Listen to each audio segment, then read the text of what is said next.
Vamos que vamos. E aí, galera massa, tudo bem com vocês? 100%, professor Patrick mais uma vez aqui. Vamos para o nosso aula de número 14, ainda falando a respeito do realismo.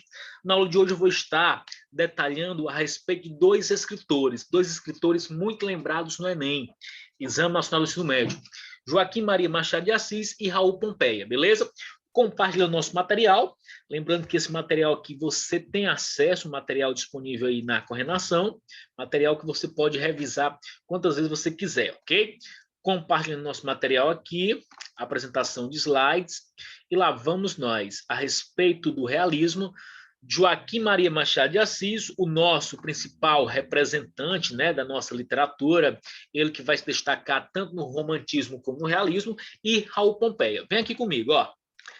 Entenda o seguinte, o realismo, como eu já falei, esse período que vai estar focalizado na realidade, um período que vai estar destacando, né, as polêmicas, os fatos, acontecimentos em torno do finalzinho do século XIX aqui no Brasil, e nós podemos associar o seguinte sobre o realismo brasileiro.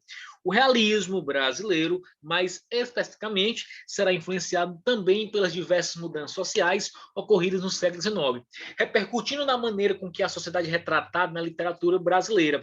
Preste atenção, a idealização romântica dá então espaço ao pessimismo crítico do realismo. Vem aqui comigo, ó. Sobre esse pessimismo crítico do realismo, duas figuras importantes entram em cena agora. Joaquim Maria Machado de Assis e Raul Pompeia. Patrick, Joaquim Maria Machado de Assis, olha só a biografia desse camarada. Olha só, nasceu em junho de 1839, no Rio de Janeiro, proveniente de família humilde, foi criado no Morro do Livramento e pouco se sabe sobre os anos de sua infância e adolescência. Sua mãe era de origem açoriana e seu pai um pintor e dourador carioca. Machado de Assis, olha só que interessante, era gago e epilético. Sem usufruir de cursos regulares, acumulou uma sólida formação cultural como autodidata. Galera, ó, aprendeu a ler sozinho, vai se destacar nos principais jornais aqui como redator do Rio de Janeiro e, como escritor, escreveu grandes romances, grandes crônicas, grandes contos, que eu vou estar detalhando na aula de hoje. Tudo a respeito sobre Joaquim Maria Machado de Assis, o nosso Machadão. Vem aqui, ó. Esse slide, inclusive, eu apresentei na aula anterior, que apresenta as principais obras, tanto na fase romântica, essa primeira fase, como na fase realista, essa segunda fase.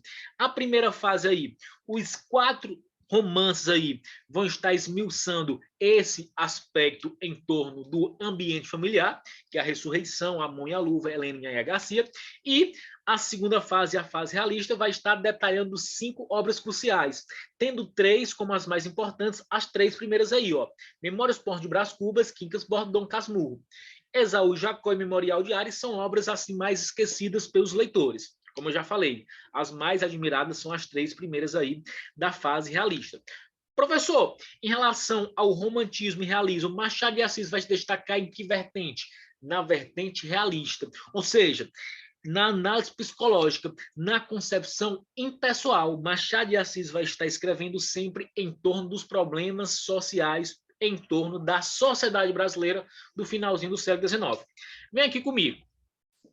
Esse slide demonstra muito bem como o Enem costuma cobrar os textos de Machado de Assis. Romance, conto e crônica. Os 3 gêneros textuais mais cobrados no Enem em torno desse escritor. Professor, o romance, o que é que vai destacar aqui no romance de Machado de Assis? O exemplo clássico que nós temos é a sua principal obra realista e segundo alguns pesquisadores. O romance Dom Casmurro causa polêmica há mais de um século. É das obras de Machado de Assis a mais enigmática. Tem como eixo central a história de Bentinho e Capitu. Filho único, órfão de pai aos 4 anos, Bentinho foi criado pela mãe, Dona Glória, na antiga rua de Mata Cavalos. Os bens deixados pelo pai proporcionavam a ambos uma vida bastante confortável para dar cumprimento a uma promessa feita pela mãe. Bentinho deveria o quê? Ingressar num seminário quando tivesse a idade apropriada. Galera, esse romance aqui é um romance que gera muita confusão. Por quê? Você, quando lê a obra Dom Casmurro, você vai ficar de lado de algum personagem aqui. Ou de Bentinho, ou de Capitu, ou de Escobar. Professor, quem é Bentinho, quem é Capitu, quem é Escobar na fila do pão? É o seguinte, O romance vai estar apresentando Bentinho e Capitu. Bentinho e Capitu, casal, né? Bentinho não foi ser padre, infelizmente, né?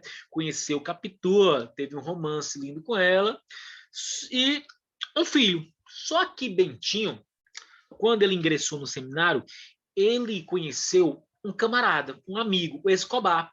Porém, esse seu amigo Escobar, ele sempre prestava atenção nele e via que Escobar tinha certas, como é que eu posso dizer, intimidades com a sua esposa, Capitu. Aí começa a trama do romance, a trama da obra. Capitu, né, é acusada, né, por Bentinho. Olha só, a obra é escrita no ponto de vista de Bentinho, em ter traído ele. Bentinho está ciumando de Capitu com Escobar. Capitu, sua esposa, e Escobar, seu principal amigo. E a obra vai estar girando em torno dessas três figuras: Bentinho, Escobar e Capitu. Em relação a Bentinho, Escobar e Capitu, nós podemos considerar três considerações sobre o romance. Primeiro, que Capitu nunca traiu Bentinho, pois o romance é escrito na visão de Bentinho, ou seja, quem é que apresenta todos os fatos? Bentinho. Então ele não vai mostrar a vez de Capitu, só vai mostrar o quê? Os fatos negativos, só vai mostrar o seu ponto de vista.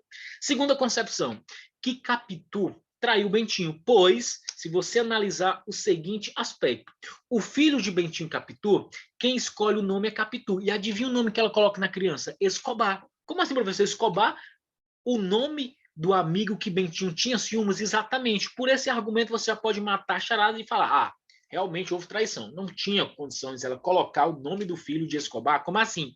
E a terceira concepção, a concepção mais polêmica, que Bentinho não tinha ciúmes de Capitu. Bentinho tinha ciúmes de Escobar, na maneira como ele descreve Escobar, na maneira como ele admira Escobar. Então, essas três vertentes aí são aceitas no romance Dom Casmurro, um dos principais romances de Machado de Assis. O realismo presente nas obras machadianas, além de apresentar uma crítica à sociedade da época, propõe uma reflexão sobre a condição humana nos mais variados contextos, ou seja, situações. Os contos e as crônicas de Machado de Assis são narrativas curtas, assim como os romances são os grandes destaques de sua obra. Nelas, o autor reflete sobre o homem e a sociedade. Contos aqui. Professor, romance, contos e crônicas, não é isso? Exatamente, os três gêneros textuais que Machado de Assis é mais lembrado no Enem. O romance eu já esmiucei de modo bem prévio aqui para vocês, apresentando a concepção de Dom Casmurro. Os contos, olha só, conto. Além de romance, né, o conto que é uma narrativa bem mais curta, uma narrativa que vai direto ao ponto, Machado de Assis vai produzir grandes contos, que foram divididos em várias coletâneas. Algumas das principais são Papéis Avulsos, publicado em 1882, Várias Histórias, publicadas em 1896, e Relíquias de Casa Velha, publicado em 1906. Essas narrativas curtas versam sobre os principais tópicos da literatura machadiana. Entre os temas mais abordados estão temáticas presentes, constantes aqui no realismo: o ciúme, a traição, a política e a escravidão, além dos conflitos da condição humana e das relações de poder. Entre as narrativas curtas, né, os principais contos de Machado de Assis, nós podemos pontuar os seguintes: Contos Fluminenses, Histórias da Meia-Noite, Papéis Avulsos, Histórias Sem Data, Várias Histórias, Páginas Recolhidas, Relíquias de Casa Velha. Aposto que você já vai falar no conto Enfermeiro, A Cartomante, contos aqui que vão estar sempre destacando esse lado pessimista, esse lado social de Machado de Assis. E as crônicas? Crônica, professor, o que significa crônica? Crônica, um texto que vai estar apresentando concepções do dia a dia, do cotidiano. As crônicas de Machado de Assis, olha só que interessante. Em 1881, a data, né, que vai estar iniciando o realismo aqui no Brasil, com a publicação do romance Memórias Pós-Brás Cubas, vai estar apresentando também algumas crônicas que Machado escreveu para o jornal Gazeta de Notícias. Entre os temas abordados pelo autor estavam desde episódios marcantes da história do país, como a abolição da escravatura, a proclamação da República e a Guerra de Canudos, até fatos do cotidiano do Rio de Janeiro do fim do século XIX. Olha só, uma crônica aqui de Machado de Assis, para que você veja a maneira, a escrita, a linguagem desse escritor. Procácio aceitou tudo. Aceitou até um peteleco que lhe dei no dia seguinte. por mim não escovar bem as botas, efeitos da liberdade. Mas eu expliquei-lhe que o peteleco, sendo um impulso natural, não podia anular o direito civil adquirido por um título que lhe dei. Ele continuava livre, e eu de mau humor. Eram dois estados naturais, quase divinos. Tudo compreendeu o meu bom Cássio. Daí para cá, tenho-lhe despedido. Alguns pontapés, um ou outro puxão de orelhas. E chamo-lhe besta, quando lhe não chamo filho do diabo. Coisas de certa forma, todas que ele recebe humildemente. E Deus me perdoe. Creio que até alegre. O meu plano está feito. Quero ser deputado e, na circular que mandarei aos meus eleitores, direi que antes, muito antes da abolição legal, já eu, em casa, na modéstia da família, libertava um escravo, ato que comoveu a toda a gente que dele teve notícia. Que esse escravo, tendo aprendido a ler, escrever e contar, simples suposições, é então professor de filosofia no Rio das Cobras, que os homens puros, grandes e verdadeiramente políticos não são os que obedecem à lei, mas os que se antecipam a ela, dizendo ao escravo ex-livre, antes que o digam os poderes públicos, sempre retardatários, trópicos, incapazes de restaurar a justiça na terra para a satisfação do céu. Nós podemos observar aqui uma escrita que vai direto ao ponto, uma escrita que vai estar apresentando um acontecimento do dia a dia, do cotidiano, como eu já falei, que é uma característica peculiar desse gênero textual, que é a crônica. Apresentei aqui de modo bem prévio, de modo bem, como é que eu posso dizer, didático, as principais concepções de Machado de Assis que você precisa revisar, né? Entre os 10 escritores mais lembrados no Enem, Machado de Assis está no topo. Ok? Por isso é importante você revisar sobre esse escritor. Na sequência, eu apresento aqui um escritor que vai se destacar também na concepção realista, Raul de Ávila Pompeia. Raul Pompeia. Olha só a biografia desse camarada. Iniciou a sua carreira como jornalista e ilustrador, concluiu o curso de Direito na Faculdade de Direito do Recife, florianista exaltado. No ano de 1894, foi nomeado diretor da Biblioteca Nacional, de temperamento forte, envolveu-se em diversas polêmicas, inclusive com Olavo Bilac. Fato marcante, fato curioso aqui, suicidou-se na noite de Natal de 1895. Minha gente, por que será que Raul Pompeia se suicidou? Segundo boatos, né, nada comprovado, que ele tinha algumas rixas com Olavo Bilac, né? Olavo Bilac machista, Raul Pompeia defendia outra bandeira, outra ideologia, e acabou, né, na noite de Natal cometendo suicídio, aí atirou contra ele mesmo na frente da sua mãe, né? O que conta os textos aqui a respeito de Raul de Ávila Pompeia. Pois bem, professor, principal obra aqui de Raul Pompeia, o Ateneu.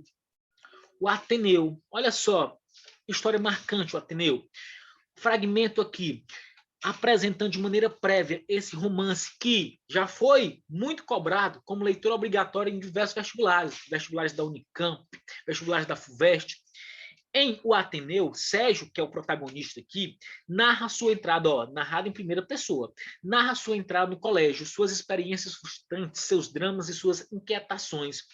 Composto de episódios, o romance desmascara a moral e a corrupção que habitam o internato, o qual é compreendido como um microscópio da sociedade da época. O narrador vê as aparências se desmontarem. Aristarco, o diretor, nada mais é do que o adorador da própria imagem. Os professores são pessoas suspeitas e falsas. Os colegas, em geral, interesseiros e de atitudes equívocas. Olha só, que interessante. Vai estar apresentando o Serginho. O Serginho ele vai descobrir o mundo aqui, se você observar, no colégio, o Ateneu. Professor, o Ateneu aqui, um colégio que vai estar apresentando algumas críticas, né? Faz até uma certa intertextualidade, se você pegar a biografia do autor, Raul Pompeia.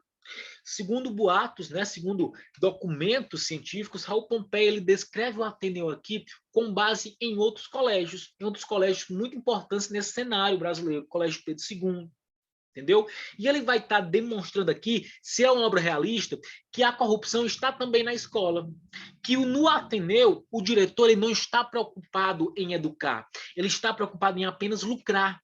É isso que Raul Pompeia, através de Serginho, um adolescente, uma criança nessa fase de transformação, vai estar descobrindo o mundo em O Ateneu. Olha só, um fragmento aqui retirado do Ateneu, capítulo inicial aqui. Olha só como ele começa a obra. Essas primeiras palavras marcam todo o Ateneu, toda a obra. Preste atenção. Olha o que o pai fala para ele, a porta do Ateneu, a porta na entrada do colégio. Vais encontrar o mundo, disse meu pai, a porta do Ateneu. Coragem para a luta. Bastante experimentei, depois a verdade deste aviso, que me despia num gesto das ilusões de criança educada, exoticamente na estufa de carinho, que é o regime do amor doméstico, diferente do que se encontra fora, tão diferente que parece o poema dos cuidados maternos no artifício sentimental, com a vantagem única de fazer mais sensível a criatura à impressão rude do primeiro ensinamento, têmpera busca da vitalidade na influência de um novo clima rigoroso. Lembrando-nos, entretanto, com saudade hipócrita dos felizes tempos, como se a mesma incerteza de hoje, sobre outro aspecto, não nos houvesse perseguido outrora, e não viesse de longe a enfiada das decepções que nos ultrajam. Eufemismo, os felizes tempos, eufemismo apenas, igual aos outros que nos alimentam, a saudade dos dias que correram como meroles. Bem considerando a atualidade é a mesma em todas as datas, feita a compensação dos desejos que variam, das aspirações que se transformam, alentadas perpetuamente do mesmo ardor, sobre a mesma base fantástica de esperanças. A atualidade é uma, sobre a coloração cabeante das horas, um pouco de ouro mais pela manhã, um pouco mais de purpura ao crepúsculo. A paisagem é a mesma de cada lado, beirando a estrada da vida. Eu tinha 11 anos. Olha só, como eu falei, uma criança, né? Uma criança no seu desenvolvimento, tinha 11 anos nessa fase aí, e nesse internato, que é o Ateneu, ele vai descobrir o mundo, a corrupção, os podres da sociedade. É isso que Raul Pompeia quer esmiuçar em O Ateneu, obra fantástica aqui, que vai estar apresentando feições realistas, ok? Características específicas. Como eu falei para você, ó, tem 2 períodos da nossa literatura que vão acontecer de modo simultâneo. Realismo e naturalismo. Professor, o realismo iniciou quando no Brasil? 1881, com a publicação de Memórias Porto de Brás Cubas, de Joaquim Maria Machado de Assis. Professor, e o naturalismo iniciou quando aqui no Brasil? Mesma data, 1881, com a publicação de O Mulato, de Aloysio de Azevedo. Porém, o Mulato, de Aloysio de Azevedo, o naturalismo eu vou estar explicando na nossa próxima aula. Beleza? O que você precisa entender aqui, primeiramente? A diferença entre realismo e naturalismo. O realismo, anote aí, é uma adaptação ao naturalismo. Realismo individual, naturalismo coletivo. Realismo, romance documental, naturalismo, romance de tese. Realismo, análise individual, naturalismo, análise coletiva. Realismo, análise psicológica, naturalismo, concepção determinista. Professor, qual é a concepção determinista? Que o ser ele vai ser influenciado com base em 3 vertentes: a raça, o meio e o momento histórico que ele está inserido, ok? Associa isso. Realismo, narrativa mais lenta, personagens féricos, foco na burguesia, ok? Associa isso para que você possa compreender o naturalismo, que é o nosso próximo assunto, beleza? Na próxima aula eu vou estar esmiuçando a respeito do naturalismo, Aloysio Azevedo e obras fantásticas como Mulato, Cortiço. Respondendo aqui algumas questões com você a respeito de Machado de Assis, a respeito de Raul Pompeia, a respeito do realismo. Olha só, primeira questão do vestibular ITA. Professor, olha só, esse vestibular é um dos vestibulares mais concorridos do nosso país. Calma, olha só como a questão é simples, como a questão é fácil. Sobre o Ateneu, de Raul Pompeia, não se pode afirmar que... Patrick, eu já sei qual é o gabarito. A única alternativa que está incorreta em relação ao Ateneu, do escritor Raul Pompeia, é qual, meu amigo? Professor, eu já sei. Será que o Colégio Ateneu reflete o modelo educacional da época, bem como os valores da sociedade da época? O romance é narrado num tom intimista em terceira pessoa. Ô, professor, em terceira pessoa não, ó. Primeira pessoa, né? Serginho que está narrando, exatamente, ó. A letra B aí, ó, já...